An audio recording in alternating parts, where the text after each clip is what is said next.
വിജിൻ വായാന്തോടെ ശബരിമലയിൽ നിന്ന് ചേരുന്നുണ്ട്. Vijin, good morning.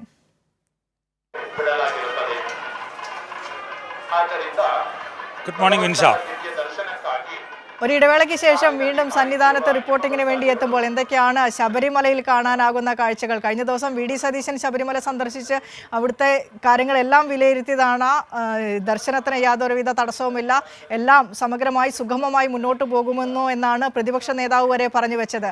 ഏത് രീതിയിലാണ് ഇപ്പോൾ ശബരിമലയിലെ തിരക്ക്, ഇന്നലെ ഉണ്ടായ തിരക്ക്, ഓരോ കാര്യങ്ങളും ശബരിമലയുമായി ബന്ധപ്പെട്ട് എടുത്തിട്ടുള്ള മുന്നൊരുക്കങ്ങൾ, ഇപ്പോൾ സുഗമമായി ദർശനം പോകുന്നതടക്കമുള്ള കാര്യങ്ങൾ?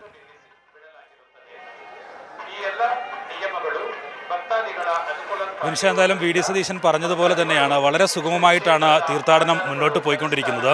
ഇന്നലെ നമ്മൾ വൈകുന്നേരം മല കയറി ഇങ്ങോട്ട് വരുന്നതിനിടയിൽ ചില തീർത്ഥാടകരൊക്കെ പറയുന്നത് കണ്ടു, ഈ മാസ പൂജയ്ക്കായി തുറക്കുന്നത് പോലെയുള്ള അത്രയും തിരക്ക് മാത്രമേ നിലവിലുള്ളൂ എന്ന്. പക്ഷേ ഇങ്ങ് ശബരിമലയിലേക്ക് എത്തിയപ്പോൾ പൂർണ്ണമായും വലിയ തിരക്ക് അനുഭവപ്പെടുന്നുണ്ടായിരുന്നു. എന്തായാലും നിലവിൽ നടത്തിയിട്ടുള്ള ക്രമീകരണങ്ങളെല്ലാം വിജയം കണ്ടു എന്നുള്ളത് തന്നെയാണ് ഏറ്റവും പ്രധാനമായി എടുത്തു കാണേണ്ട കാര്യം. ഇന്നലെ വലിയ തിരക്ക് അനുഭവപ്പെട്ടിരുന്നു. ഏകദേശം 72,000-ഓളം പേരാണ് ഇന്നലെ മാത്രം മല ചവിട്ടിയത്. അതിൽ 12,000-ഓളം പേർ സ്പോട്ട് ബുക്കിംഗ് വഴിയാണ് മല ചവിട്ടിയത്. ഇന്ന് രാവിലെ മുതൽ ശബരിമലയിൽ നല്ല മഴയുണ്ട്.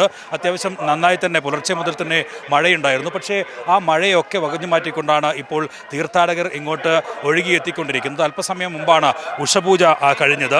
അത് തൊഴാനായിട്ടുള്ള തിരക്കാണ് നമ്മളിപ്പോൾ കണ്ടുകൊണ്ടിരിക്കുന്നത്. രാവിലെ 3 മണിക്ക് ആരംഭിച്ച ഈ തീർത്ഥാടകരുടെ ഇങ്ങോട്ട് കയറ്റിവിടുന്ന നടപടികൾ അത് ഇപ്പോഴും നടന്നുകൊണ്ടിരിക്കുന്നു. എന്തായാലും ഉച്ചയ്ക്ക് 1 മണി വരെയാണ് ഈ നട തുറന്നിരിക്കുക. ഈ ഉഷപൂജയാണ് അല്പസമയം മുമ്പ് കഴിഞ്ഞത്. അങ്ങനെ ദർശനത്തിനായി എത്തുന്ന തീർത്ഥാടകരുടെ എണ്ണം ഓരോ ദിവസവും വർദ്ധിച്ചുകൊണ്ടിരിക്കുന്നു. നിലവിലിപ്പോൾ മഴയെ പോലും വകഞ്ഞു മാറ്റിക്കൊണ്ടുള്ള ഒരു തീർത്ഥാടകരുടെ പ്രവാഹം തന്നെയാണ്. അല്പസമയം മുമ്പ് ശിവമണി, സംഗീതജ്ഞൻ ശിവമണി ഇവിടെ പ്രാർത്ഥന നടത്താൻ എത്തിയിരുന്നു. ഒപ്പം തന്നെ വിജയൻ IPS ഉൾപ്പെടെയുള്ളവർ ഇവിടത്തേക്ക് എത്തി. എന്തായാലും ദിവസവും നടത്തുന്ന ക്രമീകരണങ്ങളുടെ വിലയിരുത്തൽ ഉൾപ്പെടെ വലിയ തരത്തിലുള്ള വിജയം കാണുന്നു എന്നുള്ളത് തന്നെയാണ് ഈ വർഷത്തെ ഏറ്റവും പ്രധാനപ്പെട്ട കാര്യം. ഒപ്പം തന്നെ കഴിഞ്ഞ തവണയൊക്കെ ഈ അരവണയുടെ കാര്യത്തിൽ ഒക്കെ ചില ബുദ്ധിമുട്ടുകൾ ഒക്കെ ഉണ്ടായിരുന്നെങ്കിൽ അതെല്ലാം പൂർണ്ണമായും പരിഹരിക്കാൻ കഴിഞ്ഞിരിക്കുന്നു. ഒപ്പം പുതിയ അരവണ പ്ലാന്റ് സ്ഥാപിക്കാനുള്ള നടപടികളിലേക്ക് ഉൾപ്പെടെ ദേവസ്വം ബോർഡ് നിലവിൽ കടക്കുകയാണത്.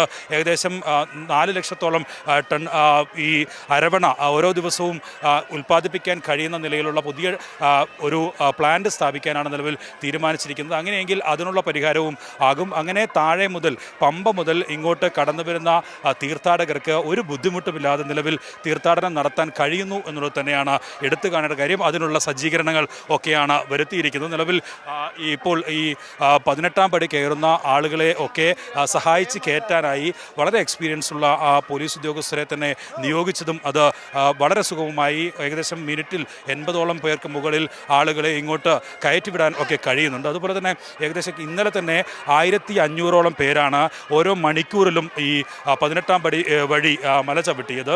എന്തായാലും സ്പോട്ട് ബുക്കിംഗ് ഉൾപ്പെടെ ഉള്ളത്, നേരത്തെ സ്പോട്ട് ബുക്കിങ്ങുമായി ബന്ധപ്പെട്ടൊക്കെ വിവാദങ്ങൾ ഒക്കെ ഉണ്ടായിരുന്നെങ്കിലും നിലവിൽ ഏകദേശം 10,000-ന് മുകളിൽ 10,000-ൽ ക്രമീകരിക്കുന്നു, 10,000-ന് അപ്പുറത്തേക്ക് സ്പോട്ട് ബുക്കിംഗ് ഉണ്ടാകില്ല എന്നൊക്കെ പറഞ്ഞിരുന്നെങ്കിലും നിലവിൽ അത് 12,000-ന് മുകളിൽ ഒക്കെ എല്ലാ ദിവസവും സുഗമമായി തന്നെ ശബരിമലയിലെ എല്ലാ കാര്യങ്ങളും മുന്നോട്ട് പോകുന്നു. പരാതിയില്ലാതെ ഇന്ന് വരെയുള്ള ദർശന ക്രമീകരണങ്ങളെല്ലാം തന്നെ മുന്നോട്ട് പോകുന്നു എന്ന് തന്നെയാണ് വിജിൻ വായാന്തോടും ശബരിമലയിൽ നിന്ന് പങ്കുവയ്ക്കുന്നുണ്ട്.